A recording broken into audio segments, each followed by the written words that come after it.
Here is the top 10 empires that shouldn't have existed. In no particular order, we shall start with the Macedonian Empire. Before the 4th century BC, Macedonia was not considered a great power. To the sophisticated Greek city-states of the south, it was a rough, impoverished kingdom on the fringes of civilization, politically unstable and culturally inferior. Macedonia lacked the wealth of Athens, the discipline of Sparta, and the prestige of the old Greek world. It was surrounded by rivals and plagued by internal instability.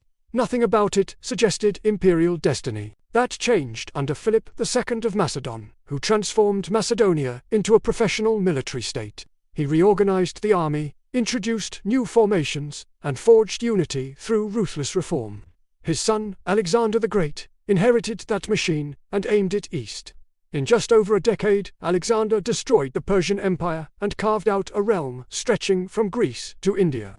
Greek language, ideas, and culture spread across 3 continents. A kingdom no one took seriously became the foundation of the Hellenistic world. At number 9, the early Arab empires. Before the 7th century, Arabia was not an imperial heartland, it was a region of fragmented tribes, constant feuds, and harsh geography, lacking centralized authority or a tradition of large-scale governance.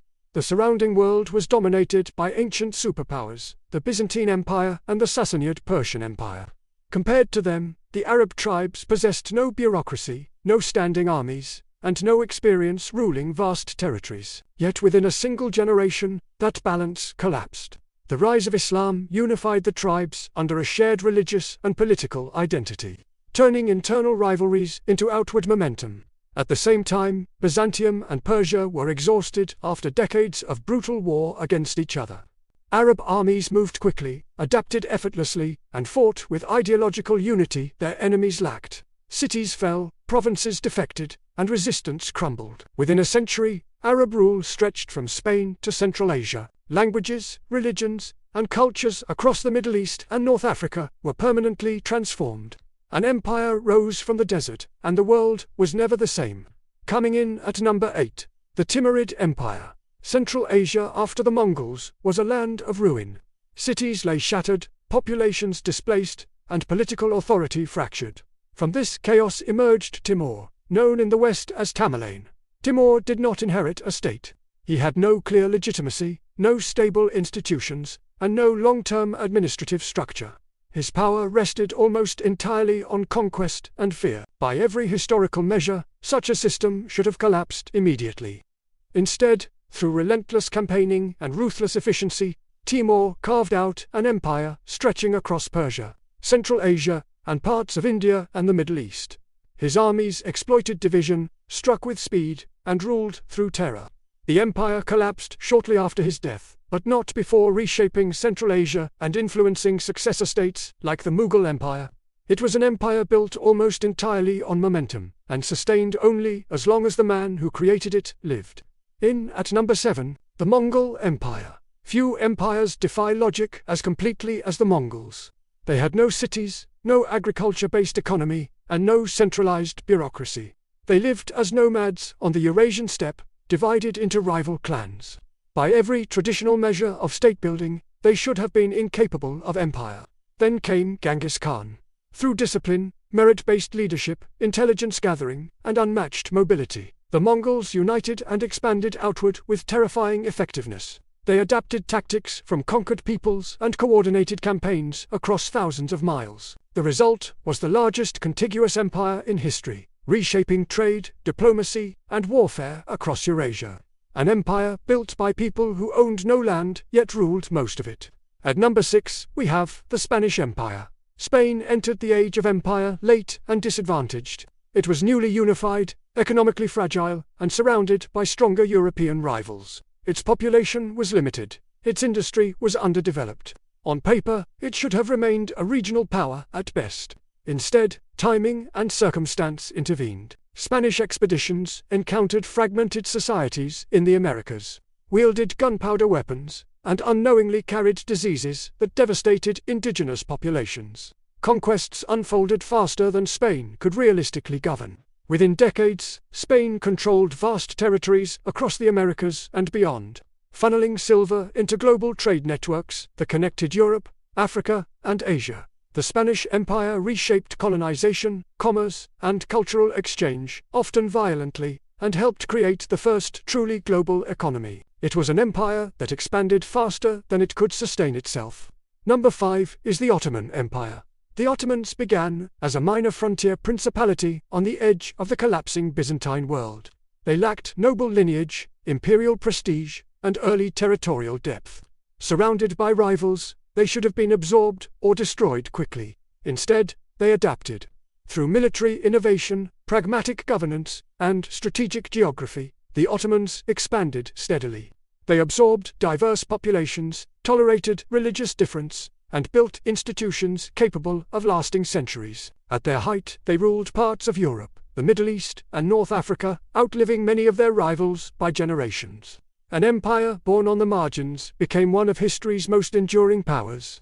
At number 4, early Rome. Rome's beginnings were unremarkable. It was a small city-state surrounded by stronger enemies, frequently defeated, invaded, and nearly destroyed. More than once, Rome came within inches of collapse. What saved it was not raw strength, but adaptability. Rome reformed its armies after defeats, absorbed enemy tactics, and expanded citizenship to conquered peoples instead of ruling them purely through force. Former rivals became allies, then Romans. Where others broke, Rome adjusted.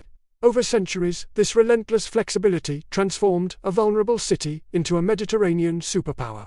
Roman law, infrastructure, and governance shaped Europe long after the empire itself fell. Rome should have vanished early. Instead, it built the world that followed it. The Carolingian Empire is next. After the fall of the Western Roman Empire, Europe fractured into localized, unstable kingdoms.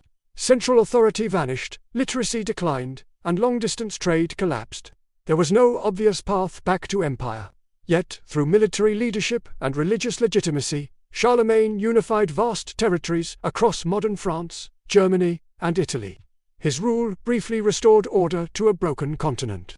The Carolingian Empire relied heavily on the church to administer land, revive learning, and legitimize power, sparking a cultural revival known as the Carolingian Renaissance. The empire did not last long after Charlemagne's death, fracturing under internal pressures, but its impact endured.